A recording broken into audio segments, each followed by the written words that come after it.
Corruption, in as far as accountability is concerned, being speaker now in the Senate, because we saw also friction there, governors being summoned, saying they're not going to appear for questioning. Have things gotten easier? Can governors now come and account to the Senate on how they're spending taxpayers' money? Where the tension came in, and this is one area that I would want to, we want to address now that I came as a governor, I'm now Speaker of the Senate, is there was unnecessary competition and what I will call supremacy wars. Like I said, there had never been senators, apart from those after independence, there had never been a governor. So there was a competition, who is the boss? This is, the governor is calling himself His Excellency, the senator is saying, I'm the one who is oversighting you. So in that confusion, there emerged a conflict. I can tell you 90% of the senators and governors were not talking. So now, come together, now the Senate said, okay, if these guys think they are very important, we're also going to fix them. And you had instances where you find that a senator who was interested in running for governor would be sitting in judgment over a governor who had been summoned. And the classic example is Kakamega, where you find that Senator Halwale was sitting there wants to question weekly for Paranya as the governor for Bungoma, of Kakamega, on what was going on. Now, that's obviously a conflict of interest. So that made that objective oversight get lost. So what we are saying, we need to go back to the drawing board, because, we also have county assemblies doing oversight, actually as the first point of call for the counties. Then we have the Senate also doing oversight. So we want to see, are we duplicating our roles, or is there a threshold? Are we saying that the county assemblies can oversight this, and when it becomes very complicated, a matter that's not serious, then it's escalated to the Senate? But are we now seeing the governors and senators and MCAs, if you like, being in cahoots, in bed together, because we're not seeing much of the accountability and excitement we saw at the beginning? There may be witch hunting in some instances then, but there were genuine concerns being raised. Now everyone is quiet and appearing to be happy. I can tell you that, you see, you also don't just operate, because you want to operate. One, we have had a problem, with the committees. Remember, we had a prolonged electioneering period. So it took very long to have the committees. In fact, as we speak, most of the committees are now undergoing induction to be able to start operating. If you read last week's Standard newspaper, already 33 counties have been listed and dates given when they are appearing to come and now respond to audit queries that have been raised by the Auditor General. So you're going to see a lot of action, but not action that is meant to fix people, not action that is meant to settle political scores, action that is meant really to ask those who are concerned account for money that has gone to the counties. And we're saying that even this devolution conference that we're going to meet, we want the governors also to understand what power gives Senate, the mandate of the Senate. Why is it their role to find out or to oversight them, so that it's also very clear that, you see, when you are asked to account for money, it's not, that you're being fixed or you are being, somebody settling political scores. So you're going to see a lot of those activities. The counties are going to come to account for the money that has gone to the counties. And staying with accountability, because you have, and we also saw those wars and supremacy battles, as you described them, between the National Assembly and the Senate, so that even now there have been instances where you get the feeling there's replication of duties and functions and overlapping, even when committees sit, whether it's Senate, the National Assembly, looking into the same issues. Is there a better way, more efficient way in which to function to avoid this kind of, repetitive actions? Yeah, that's why we're saying that one of my objectives, even when I came in as Speaker, is to try and minimize the conflict between the National Assembly and the Senate. Because after all, our roles are very clear, spelled out in the various articles of the Constitution. There are areas that we can,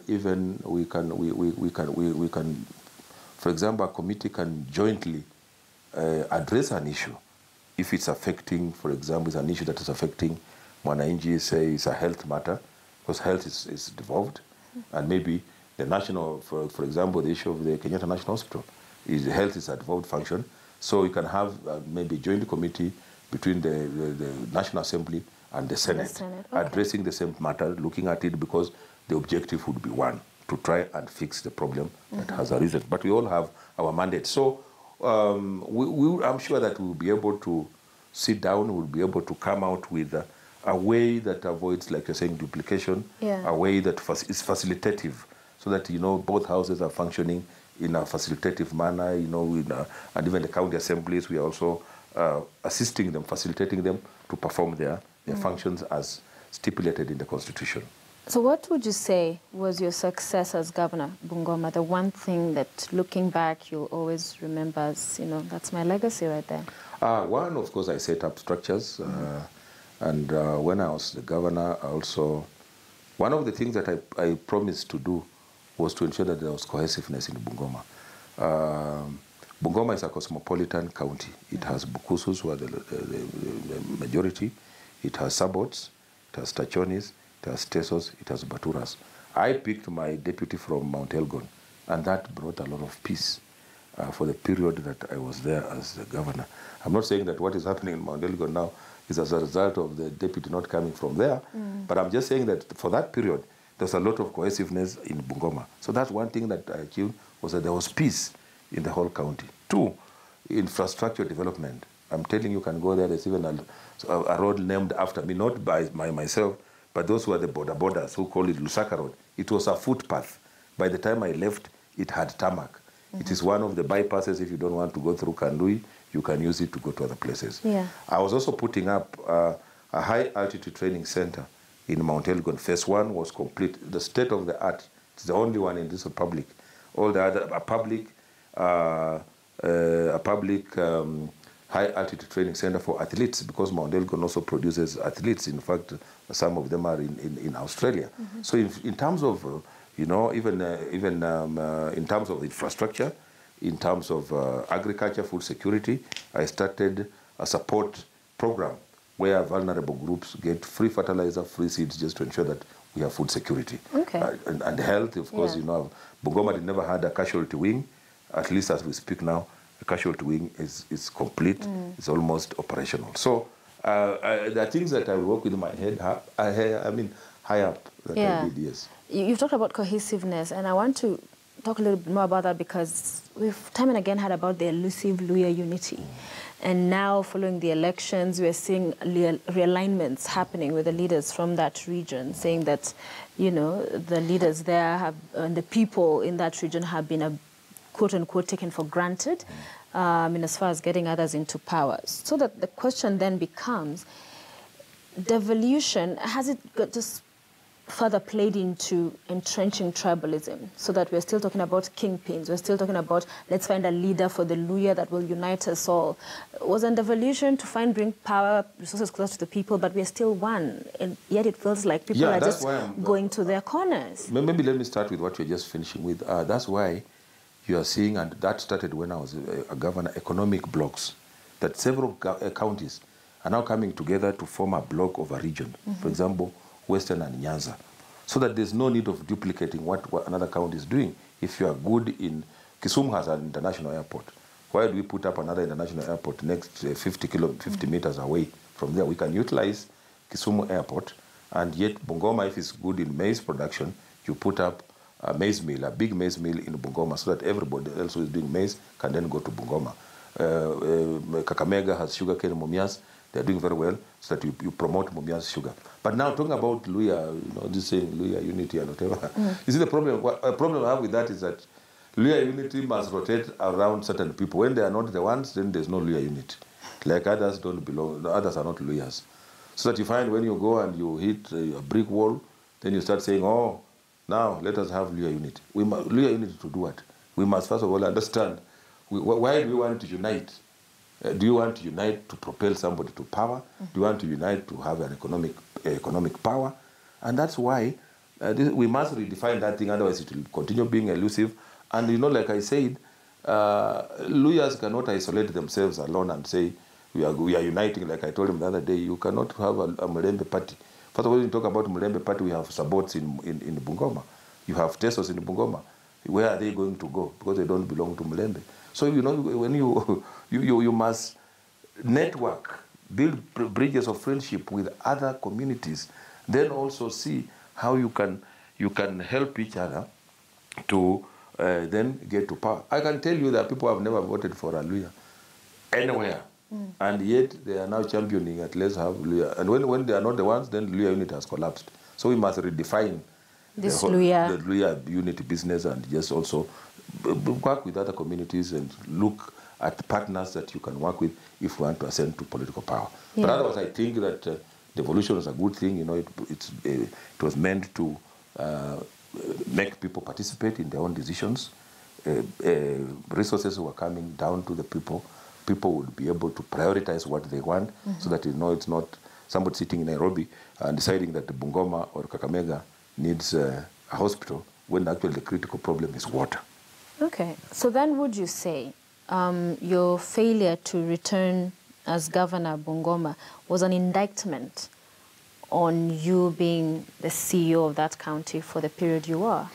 Not, there are many reasons. Of course, there were many things that I would have challenged, but again, I didn't want to sound like any politician who does not make it says I was rigged out and that kind of thing. There were many factors that came into play. Of course, remember that one, I was the only Jubilee governor in what used to be called North Kavirondo, both Nyanza and Western. Therefore, I was also fighting against a very strong tide of NASA.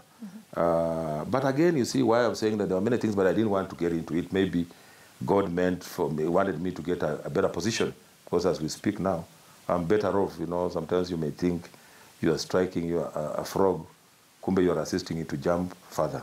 So maybe that's why I didn't question it, because a week to the elections, the polls indicated that I had even opened the gap between myself and the closest person. In terms of performance, in fact, if you went to the whole of Western Kenya, that region, Western Kenya and whatever, they will tell you that some of the things that I did, I mean, even whoever took over, will need a bit of time to do that. So I think, like I said, politics and service delivery sometimes are different things, because people just need sometimes to be swayed in the last 1 week. Then you know, a wave comes, like, you know, NASA would come and say, Tialala, Tibim, and then, you know, people are saying, Tibim, Tialala, they don't look at the roads that you have done, and then, you know, and you should have said your own version of Tibim. You know, we were saying, and then, you know, also again, people, I mean, also poverty plays a role, because our people, people are poor, so you give them 50 bob on the day before voting, and, you know, they go and vote the wrong way.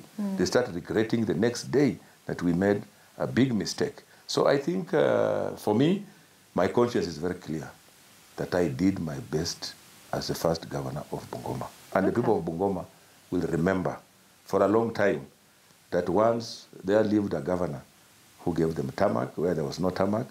There lived a governor who built them a casualty wing when there was no casualty wing. There lived a governor who gave them free fertilizer when they had never seen fertilizer. There lived a governor who built for them a high-altitude train station, and you can name it. Those are there, they can be seen, they are not stories. As we bring this to a close, evaluating devolution, and one of the biggest concerns, especially joining national and county politics, is still the emotive manner in which you have the race for presidency in this country. Because there are those who imagined, you have now governors, so it's an executive, you know, CEO, president of this county and entity. But still, we have such, like we witnessed last year, 2017 presidential elections. So what is the failing then of devolution in people still feeling they have this power close to them and resources, so that we don't have the national politics so highly contested, if you like? You know, it will take time for people to move away from the presidency. Even if you introduced a prime minister with executive powers, people will still believe in the presidency, because that is, you know, that is what people have known for the last 54 years. Kenya is not unique. Go to the United States. In fact, they're autonomous states, but people still, you know, look at the presidency with a lot of, you see, with a lot of you know, admiration, a lot of focus.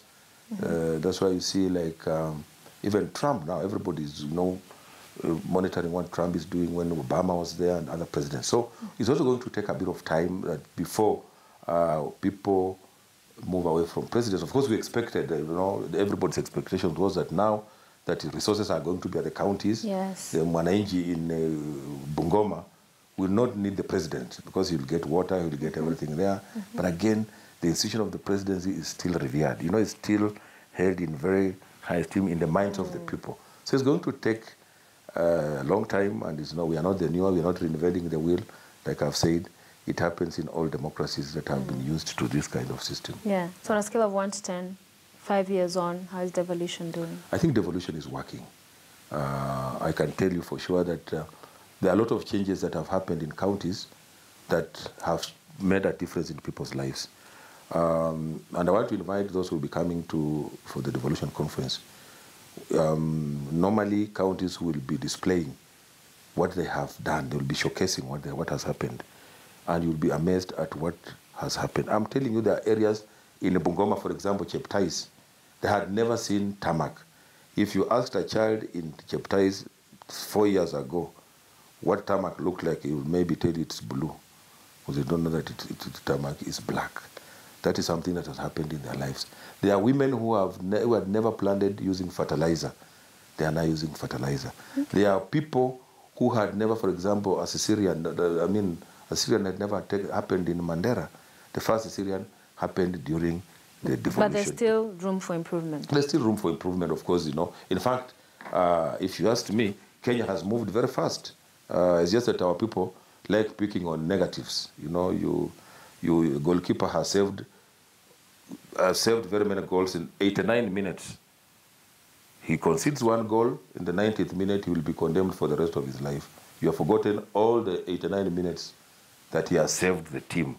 So that is what Kenyans are, They want to pick on the negatives, forget about the positives that have happened, and I can tell you devolution is the best thing that ever happened in this country, and we should build on it. So from active politics, now Speaker, Senate, what does the future hold for you? That's a trick one. No, why is it tricky? I always believe that when you are born, God has a roadmap for you. One, I never imagined I would be a speaker, except in my house. But here I am, Speaker of the Senate. Actually, when I started as a district officer, I started as a DO cadet, earning 3,000 shillings that time in 1989. I've worked all this time. My focus was maybe I would just become a district commissioner. But again, the success that has come into my life is amazing. I just thank God for it. And therefore, what the future holds for me tomorrow, I can't tell.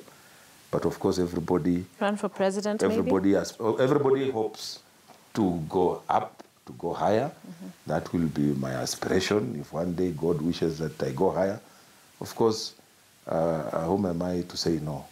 Of course, for now, my focus is doing my best as a Speaker of the Senate, to leave an imprint, to leave a mark, that when the history of this country is written about, I'm the third Speaker of the Senate, that when the history is written, people can remember that there was a Speaker who led a Senate that saw Senate entrench itself. And you see, when you do something that people can see, it becomes very easy, even when you want anything higher, or when your name is being floated around for anything higher.